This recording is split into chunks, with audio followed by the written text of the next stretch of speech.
So this guy is serving 2 life sentences right now because he had 2 people killed. His name is James Henrikson, and one of his victims predicted the whole thing. This is what happened. Because weeks before he died, Doug Carlile sat his son down and told him, "If I ever turn up dead, with bullets in my back, James Henrikson did it." And weeks later, that's exactly what happened. Doug was killed in his own kitchen, minutes after getting home from church. So how does a man predict his own murder and still not stop it? Because Doug wasn't even the first man James Henrikson made disappear. To find the first one, we go east, into the oil fields of North Dakota, where an entire oil boom learned to fear one single man. Around 2011, western North Dakota was America's last gold rush. They called it the Bakken, oil under the prairie and money on top of it. Men showed up with nothing and left rich, or they didn't leave at all. The rules were loose, and the wrong people noticed. Into that chaos walked James Henrikson, up from Texas with a trucking company called Blackstone. On paper, an ambitious operator. Up close, colder than that.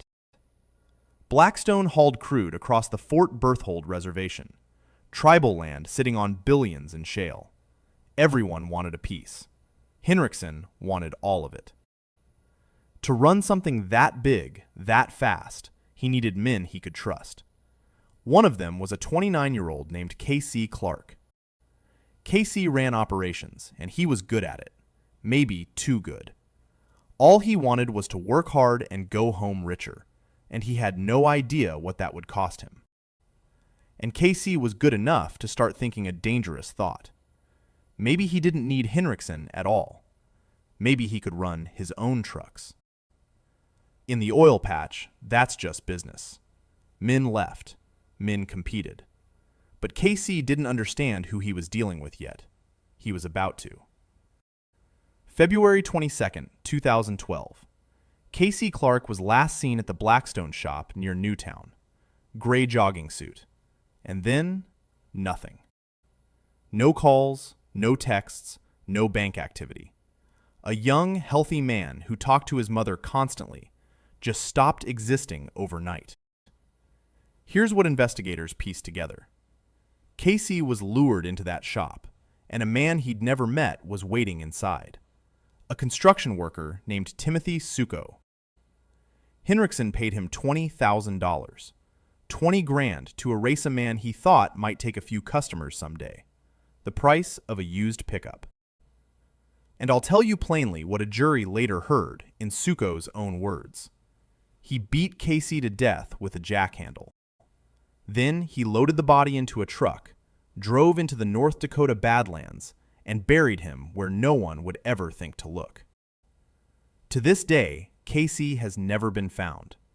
A man whose only mistake was being good at his job. But he had a mother, and she would not let him vanish quietly. Her name is Jill Williams. While the oil boom shrugged and moved on, she made calls, posted on trucker forums, begged strangers to remember her son's face. In her own words, posted for anyone who'd read them. No cell phone activity, no sightings or contact of any kind since February 22nd, 2012. A mother, screaming into silence. For almost 2 years, that was all. A missing man, a grieving mother. No proof of anything. Henrikson thought he'd gotten away clean. And he had, so far. Now, back to Spokane, and the man who'd blow this open without ever meaning to. Doug Carlile, 63, businessman, churchgoer, family man. Doug and Henrikson had gone into business, a company called Kingdom Dynamics, chasing those same oil leases. On paper, the deal of a lifetime. But out there, the deal of a lifetime and the worst mistake of your life were usually the same phone call. This partnership rotted almost immediately. And it came down to one thing: control. Doug wanted things done right, and Henrikson, he didn't like being told anything by anyone. And here's what should stop you cold. Doug saw it coming. Long before anything happened, he was telling people he loved that Henrikson scared him. He sat his son down and said, his exact words from court records, "If I disappear or wake up with bullets in my back, promise me you will let everyone know that James Henrikson did it." Sit with the weight of that. This wasn't drama. This was a man doing the math and handing his family the answer in advance, just in case. Because unknown to Doug, Henrikson had already decided, and this time it wouldn't be quiet in a shop 1,000 miles away. He'd send someone into Doug's home. The man on the other end was, again, Timothy Suko. Same killer as KC. Except this time, there was a middleman, a go-between named Robert DeLeo. And by DeLeo's own testimony, Suko didn't even want the job. His words? He didn't want the heat for it. A contract killer with cold feet. But Henrikson pushed. DeLeo said he called it local and easy. Local and easy. That's how he described killing a man in front of his own wife. Suko started watching the house, learning the family's patterns. And investigators say he gave it a sick nickname, one that told you how he saw them. He called their home the treasure chest. And there's one more line I can't shake. According to an informant, Henrikson didn't just want Doug hurt. He wanted him dead, not just sucking through a straw. And here's the cruelest part of the timing. On the night it happened, Doug and Alberta weren't doing anything dangerous. They were at church. December 15th, 2013, a Sunday. They came home. They walked in their own front door feeling safe, and a masked man was already inside. It happened in seconds. Alberta ran. She made it upstairs, into a closet, and hid, listening. And downstairs, in the kitchen, Suko found Doug. Suko later admitted under oath that he unloaded an entire magazine into Doug Carlile, in his own kitchen, minutes after church, exactly the way he'd always feared. Then he was gone, out into the December dark, leaving a shattered family behind. He thought he'd been careful. He'd made exactly one mistake. In the backyard, dropped in the dark, was a single leather glove. And it was about to end everything. Right when Henrikson felt invincible. Usually is. About 3 hours after Doug died, an informant says Suko sent a text. Not a confession. 5 words, cold as the night. Tell the boss to watch the news. The boss was Henrikson. And somewhere far away, comfortable, he turned on the news. A report about a Spokane businessman shot dead at home. In his mind, a job well done. But Doug's wife was alive. Alberta had survived. She was a witness. And when police asked her one simple question, she didn't hesitate. They asked if Doug had trouble with anyone. She gave a name instantly. The same one Doug made his son memorize. James Henrikson. The prophecy was coming true. Then the glove came back from the lab. A crime lab pulled DNA off it, ran it through the FBI's database, and got a hit. Timothy Suko. They arrested Suko. Bail, $2 million. But a hitman is the bottom of the ladder. Investigators wanted the man who paid him. And people were starting to talk. One by one, Henrikson's people realized the same thing. This ship was going down, and the lifeboats went to whoever talked first, including the middleman, Robert DeLeo. And this is where KC Clarke comes back. As the truth spilled out, investigators realized the Carlile murder wasn't Henrikson's first. It was his second. For Jill Williams, 2 years into waiting, it was the worst kind of relief. No rescue, no body to bury, just a name. And soon she'd hear exactly how it happened, out loud, in a courtroom. Henrikson was charged federally, not a state case anymore. Murder for hire, a criminal enterprise, 2 states, 2 dead men. In early 2016, it went to trial. The trial ran 4 weeks in Richland, Washington, and the prosecution's plan was brutally simple. let Henrikson's own people bury him, starting with the hitman. Timothy Suko took the stand, the man who did both killings.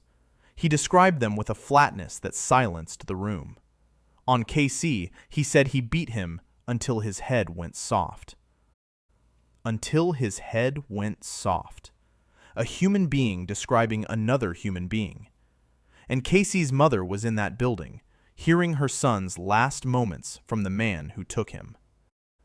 On Doug, Suko was just as plain. He unloaded an entire magazine into him. And then the 4 words that mattered most, all at the direction of Henrikson. Then came the middleman, DeLau, and he handed the jury the motive in Henrikson's own voice. After the killing, Henrikson wasn't relieved. He was angry. Suko had left a witness. Sit with that. A man was just murdered in his kitchen, and Henrikson's complaint was that the killer didn't kill the wife too. Alberta wasn't a life to him, a loose end. And it kept stacking. The texts, the phone records, the 20 grand, the treasure chest, watch the news. The defense wasn't fighting one damning detail. They were drowning in all of them. The defense tried, of course. They argued these were criminals, cutting deals, saying whatever shaved years off their time. And honestly, on its own, not a crazy argument. But there's a problem. It's one thing when a single snitch points a finger. It's another when the hitman, the middleman, the phones, and the DNA all point one way. February 25th, 2016. The jury came back. 11 counts. Every time, the same word. Guilty. Guilty. Guilty. But Henrikson still had one thing left to say, and it stunned the room. Facing the rest of his life in prison, you'd think a man might finally show something. Remorse. Grief. Anything human. So when Henrikson stood to speak, the whole room waited. He didn't apologize. He never said Doug's name, or KC's. Instead, and I promise I'm not making this up, he launched into a rambling speech about drugs and abortion. 2 men dead because of him. 2 families shattered. And he used his last words to lecture the room on morality. He even called it a death penalty case from the beginning. Judge Salvador Mendoza wasn't buying a word. He cut straight to what it had always been about. 2 words. Greed and ego. Then the sentence. 2 consecutive life terms. 1 for Clarke, 1 for Doug Carlile. Henrikson would die in a federal prison, and he's still in one today. The men who helped him didn't walk either. Suko, the hitman, 30 years. DeLau, the middleman, 22. Others pleaded guilty. The whole rotten structure came down. But the moment I want to leave you on isn't about any of them. It's the people they left behind. Because at one sentencing, Doug's widow Alberta did something almost impossible. She looked at Suko, the man who shot her husband in their kitchen, and as his sentence came down, she said, "I forgive you. The Lord forgives you." But she didn't pretend it hadn't cost her everything. She and Doug raised 6 kids. They were finally near retirement. Their turn. As she put it, it was finally our time.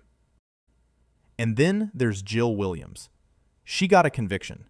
She got the men who killed her son. But one thing no court could ever give back: a place to put him. Clarke is still out there, somewhere in those hills, and his mother is still looking. Because a mother doesn't get to stop.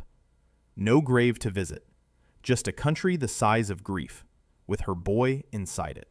So think back to where we started.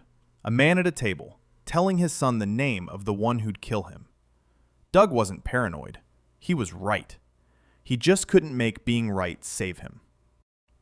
If this got to you, tell me in the comments, what would you have done in Doug's place, knowing and still walking through your own front door? And until next time, be careful who you trust, and take care of yourself.